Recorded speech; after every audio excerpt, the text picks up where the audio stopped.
नमस्कार दोस्तों, स्वागत है आप सभी लोगों का Sonu study classes YouTube channel. दोस्तों आज मैं आप सभी लोगों को एनसीईआरटी बुक क्लास 11th भारतीय अर्थव्यवस्था चैप्टर 5 भारत में मानव पूंजी का निर्माण पर प्रश्न उत्तर मैं आप लोगों को इस वीडियो में बताऊंगा।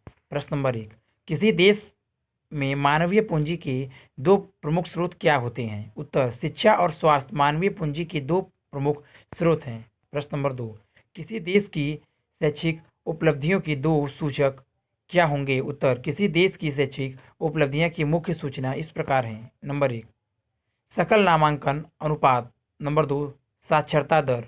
प्रश्न नंबर 3, भारत में शैक्षिक उपलब्धियों के क्षेत्रीय विषमताएं क्यों दिखाई दे रही हैं? उत्तर, शैक्षिक उपलब्धियों में क्षेत्रीय विषमताएं निम्न कारणों से हैं। ए, आय की असमानता।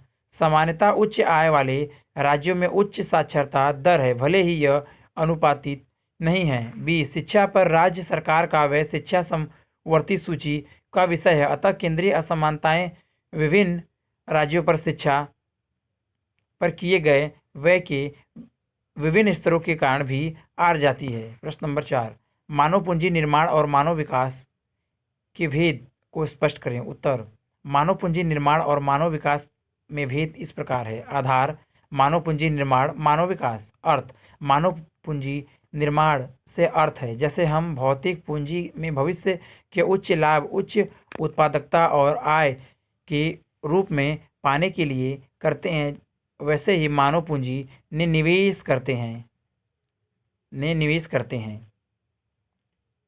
मानव विकास, मानव विकास से अर्थ मानव के समग्र विकास से है, जिसमें उनके अस्तित्व का आर्थिक, सामाजिक, राजनीतिक, आध्यात्मिक पहलू शामिल है। शिक्षा और स्वास्थ्य, मानव पूंजी शिक्षा और स्वास्थ्य को श्रम उत्पादकता बढ़ाने का एक साधन मानता है। मानव विकास इस विकास विचार पर आधारित है कि शिक्षा और स्वास्थ्य मानव कल्याण के अभिन्न अंग है, क्योंकि यह मानव जीवन की गुणवत्ता को बढ़ाते हैं। मनुष्य, मानव पूंजी मनुष्य को एक साध्य का साधन समझती है, साध्य है उत्पादकता में वृद्धि। मानव विकास मनुष्य को अपने आय में एक साध्य समझता है, व्यापकता। मानव पूंजी एक सक्रिय अवधारणा है, मानव विकास एक व्यापक अवधारणाएं हैं। प्रश्न नंबर 5, मानव पूंजी की तुलना में मानव विकास किस प्रकार अधिक व्यापक है? उत्तर, मानव पूंजी की तुलना में मानव विकास अधिक व्यापक है, क्योंकि ये मानव पूंजी केवल मनुष्य जीवन में के आर्थिक आयाम से संबंधित है, जबकि मानव विकास बहुआयामी है, जो आर्थिक, सामाजिक, सांस्कृतिक, राजनीतिक, आध्यात्मिक पहलू पर विचार करता है। बी, मानव पूंजी इस प्रकार की शिक्षाओं को महत्व देता है जो उत्पादकता को बढ़ाए, मानव विकास और स्वास्थ्य को अच्छी गुणवत्ता वाले जीवन का अभिन्न हिस्सा मानती है। यह मानता है कि स्वास्थ्य और शिक्षा को उपयोगी साधन मानते हैं, भले ही वे श्रम की उत्पादकता बढ़ाने में कोई योगदान न करें। प्रश्न नंबर 6, मानव पूंजी के निर्माण में किन कारकों का योगदान रहता है? उत्तर, निम्नलिखित स्रोतों का मानव पूंजी निर्माण में योगदान है। ए, शिक्षा पर व्यय। बी, स्वास्थ्य पर व्यय। सी, प्रशिक्षण पर व्यय। डी, सूचना पर व्यय। ई, प्रवासन। प्रश्न नंबर 7, सरकारी संस्थाएं भारत में किस प्रकार स्कूल एवं अस्पताल की सुविधाएं उपलब्ध कराती हैं? उत्तर, शिक्षा क्षेत्र, केंद्र और राज्य स्तर पर शिक्षा मंत्रालय, शिक्षा प्रभाग एवं अन्य संगठन राष्ट्रीय शैक्षिक अनुसंधान और प्रशिक्षण परिषद एनसीईआरटी, विश्वविद्यालय अनुदान आयोग यूजीसी तथा तकनीकी शिक्षा के लिए अखिल भारतीय परिषद एआईसीटीई शिक्षा क्षेत्र को विनियमित करते हैं। स्वास्थ्य क्षेत्र, केंद्र एवं राज्य स्तर पर स्वास्थ्य मंत्रालय, स्वास्थ्य प्रभाग एवं संगठन जैसे भारतीय चिकित्सा अनुसंधान परिषद आईसीएमआर स्वास्थ्य क्षेत्र को विनियमित करते हैं। प्रश्न नंबर 8, शिक्षा को किसी राष्ट्र के विकास में महत्वपूर्ण आगत माना जाता है, क्यों? उत्तर, शिक्षा को किसी राष्ट्र के विकास में महत्वपूर्ण आगत माना जाता है। एक राष्ट्र के विकास में यह एक महत्वपूर्ण आगत की भूमिका निम्नलिखित तरह से निभाता है। नंबर 1, यह एक व्यक्ति को अधिक आय अर्जित करने की योग्यता देता है। नंबर 2, यह एक व्यक्ति को बेहतर सामाजिक स्थिति और गर्व देता है। नंबर 3, यह एक व्यक्ति को जीवन में बेहतर विकल्प चुनने में सक्षम बनाता है। यह समाज में हो रहे परिवर्तनों को समझने का ज्ञान देता है। नंबर 4, यह नवाचार को बढ़ावा देता है। नंबर 5, शिक्षित श्रम बल की उपलब्धता नई तकनीक अपनाने में सहायक होती है। प्रश्न नंबर 9, पूंजी निर्माण के निम्नलिखित स्रोतों पर चर्चा करें। क, स्वास्थ्य आधारित संरचना। ख, प्रश्वसन पर्याय। उत्तर क, स्वास्थ्य आधारित संरचना निम्नलिखित प्रकारों से मानव पूंजी निर्माण में योगदान देता है। नंबर 1, एक बेहतर स्वास्थ्य आधारित संरचना श्रम की उत्पादकता बढ़ाता है। नंबर 2, इससे उनकी दक्षता नियमितता बढ़ जाती है और अनुपस्थिति कम हो जाती है। नंबर 3, यह जीवन की संग्रह गुणवत्ता सुधारता है। नंबर 4, यह अर्थव्यवस्था में निर्भर जनसंख्या के अनुपात को कम करता है। ख, प्रश्वसन पर वह निम्नलिखित प्रकार से मानव पूंजी निर्माण में योगदान देता है। नंबर 1, प्रवसन में परिवहन की लागत, प्रवसित स्थान पर उच्च निर्वाह लागत और एक अनजान क्षेत्र में रहने की मनोवैज्ञानिक लागत शामिल है। इसका लाभ उच्च आय के रूप में मिलता है। यदि लाभ लागत से अधिक होता है तो व्यक्ति पलायन करने का निर्णय लेता है और इस तरह इससे व्यक्ति की संग्रह उपयोगिता बढ़ जाती है। प्रश्न नंबर 10, मानव संसाधनों के प्रभावी प्रयोग के लिए स्वास्थ्य और शिक्षा पर वे संबंधित जानकारी प्राप्त करने की आवश्यकता का निरूपण करें। उत्तर, जब लोगों को स्वास्थ्य एवं शिक्षा संबंधित सही जानकारी होती है तो वे अधिक प्रभावी ढंग से मानव संसाधनों का उपयोग कर सकते हैं।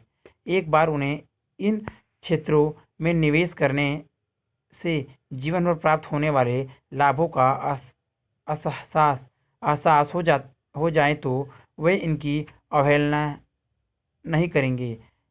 इससे उनकी उत्पादकता, दक्षता और उनके जीवन की गुणवत्ता में सुधार होगा और इस तरह यह मानव पूंजी निर्माण में योगदान देगा। प्रश्न नंबर 11, मानव पूंजी में निवेश आर्थिक समृद्धि के किस प्रकार सहायक होता है। उत्तर, आर्थिक समृद्धि का अर्थ अर्थव्यवस्था में वास्तविक उत्पादन में वृद्धि से है। निश्चित रूप से एक शिक्षित व्यक्ति एक अनपढ़ व्यक्ति की तुलना में वास्तविक उत्पादन में अधिक योगदान दे सकता है। इसी प्रकार से एक स्वस्थ कार्यकर्ता का योगदान एक बीमार कार्यकर्ता के अधिक होगा। शिक्षा एवं स्वास्थ्य रहित अन्य कई कारक जैसे कार्यस्थल पर प्रशिक्षण, प्रवसन एवं श्रम बाजार की सूचना एक व्यक्ति की उत्पादकता बढ़ा देता है। अतः मानव पूंजी निर्माण की अधिक दर अधिक आर्थिक समृद्धि में योगदान देती है। आर्थिक समृद्धि दर में वृद्धि से धन की उपलब्धता के कारण मानव पूंजी निर्माण दर बढ़ जाती है। अतः इनमें मुर्गी अंडा संबंध। प्रश्न नंबर 12, विश्व भर में औसत शैक्षिक स्तर में सुधार के साथ साथ विषमताओं में कमी की प्रवृत्ति पाई गई है। टिप्पणी करें। उत्तर, विश्व भर में औसत शैक्षिक स्तर में सुधार के साथ विषमताओं में कमी आई है क्योंकि शिक्षा में विस्तार के साथ लोग इंटरनेट के संपर्क में आते हैं और सूचना आर्थिक सुलभ हो जाती है। वे उन स्थानों पर पलायन करते हैं जहां कौशल का अत्यधिक भुगतान किया जाता है। श्रम में यह गतिशीलता मजदूरी दरों को समान स्तर पर ले आता है। यह दुनिया भर में असमानता को कम करता है। प्रश्न नंबर 13, किसी राष्ट्र के आर्थिक विकास में शिक्षा की भूमिका का विश्लेषण करें। उत्तर, शिक्षा निम्न तरीकों में से एक देश के विकास में एक महत्वपूर्ण भूमिका निभाता है। क, इससे उत्पादकता बढ़ता है। शिक्षित और कुशल कर्मियों की उत्पादकता निरक्षर और अकुशल कर्मियों से ज़्यादा होती है। यह राष्ट्र की उत्पादकता में वृद्धि करता है। ख, कुशलता और उत्पादकता बढ़ाता है। शिक्षा में निवेश में वृद्धि से कर्मियों की कुशलता और उत्पादकता बढ़ती है। ग, समाज में सकारात्मक प्रभाव लाने में सहायक शिक्षा लोगों के दृष्टिकोण में धर्म, जाति, लिंग तथा अन्य सामाजिक आर्थिक मुद्दों पर सकारात्मक प्रभाव डालता है और इस तरह आर्थिक सामाजिक समानताएं कम होती हैं। घ, जीवन की गुणवत्ता में सुधार, शिक्षा जीवन को और अधिक गुणवत्ता बनाती है। एक निरक्षर व्यक्ति को के जीवन की तुलना एक शिक्षित व्यक्ति, भले वह आर्थिक गतिविधि में संलग्न न हो, से करे। एक शिक्षित व्यक्ति को एक निरंतर व्यक्ति की तुलना में कई लाभ हैं जो उसके जीवन को आर्थिक गुणवत्ता बनाते हैं। अंग प्रौद्योगिकी अभिनव शिक्षा बाजार के नवीनतम तकनीकों एवं नवाचार को लाने में मदद करता है। प्रश्न नंबर 14, किसी व्यक्ति के लिए कार्य के दौरान प्रशिक्षण क्यों आवश्यक है? उत्तर, प्रौद्योगिकी परिवर्तन एक सतत प्रक्रिया है, यह कभी नहीं रुकती। अतः अपनी श्रम शक्ति को अद्यतन करने के लिए हमें उन्हें कार्य के दौरान प्रशिक्षण देने की आवश्यकता है। मान लो एक व्यक्ति ने 1982 में MBBS की डिग्री ली। उस समय डेंगू नामक कोई बीमारी नहीं थी। हम एक डॉक्टर को MBBS पुनः करने को तो नहीं कर सकते, अतः सेमिनार, एक कार्यशालाओं का आयोजन कर सकते हैं जिनमें उन्हें डेंगू के कारण और उसके उपचार के बारे में बताया जाएगा। इसी तरह 1990 के दशक में अपनी B.Ed की डिग्री लेने वाली शिक्षिका को संभवतः ब्लॉग बनाने का तथा अध्यापिका के रूप में इसे प्रयोग करने का प्रशिक्षण नहीं दिया गया होगा। अतः हम यह उम्मीद नहीं कर सकते कि वह B.Ed पुनः करे।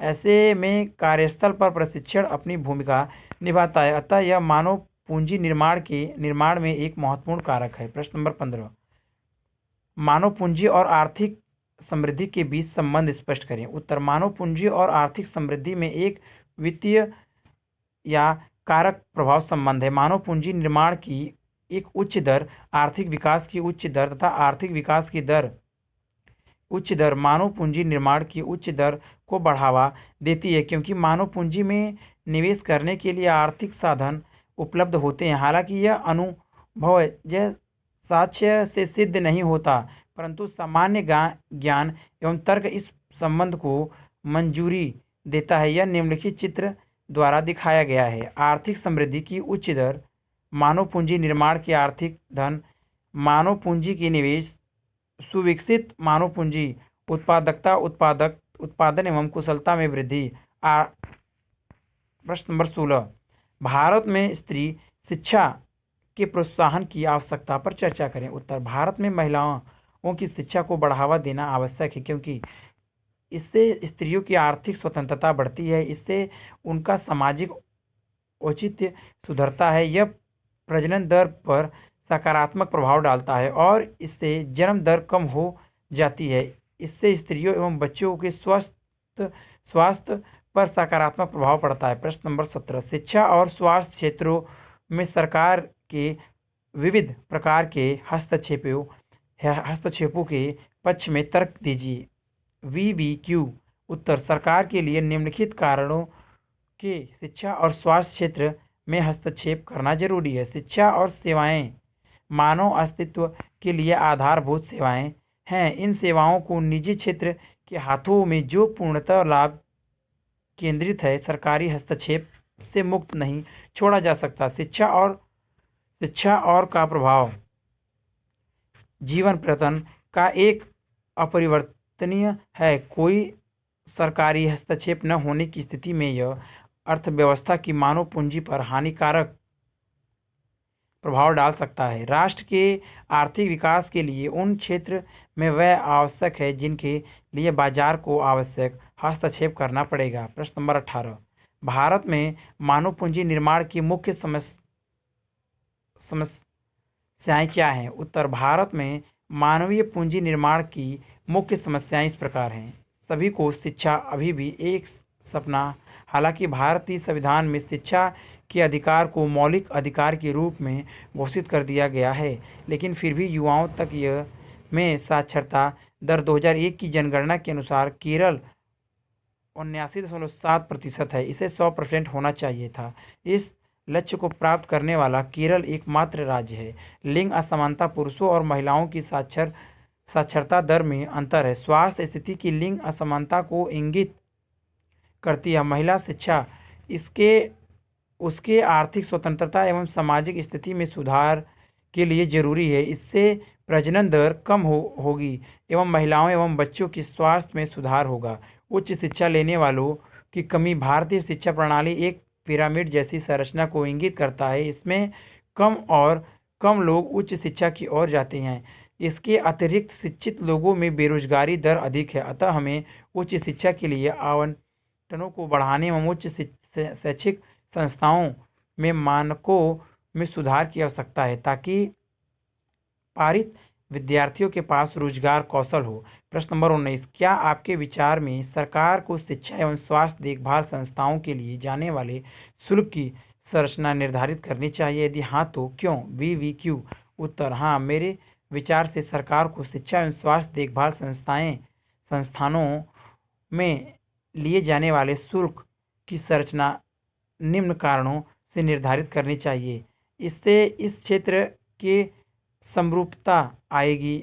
इससे इन संस्थाओं की जवाबदेही में वृद्धि होगी। इससे समाज के कमज़ोर वर्ग को मदद मिलेगी। इससे यह सेवाएं सभी को उचित कीमतों पर उपलब्ध कराई जा सकेगी। अगर वीडियो अच्छी लगी तो वीडियो को लाइक करें, शेयर करें, कमेंट करें और नेक्स्ट वीडियो के लिए चैनल को सब्सक्राइब जरूर करें। Thank you for watching.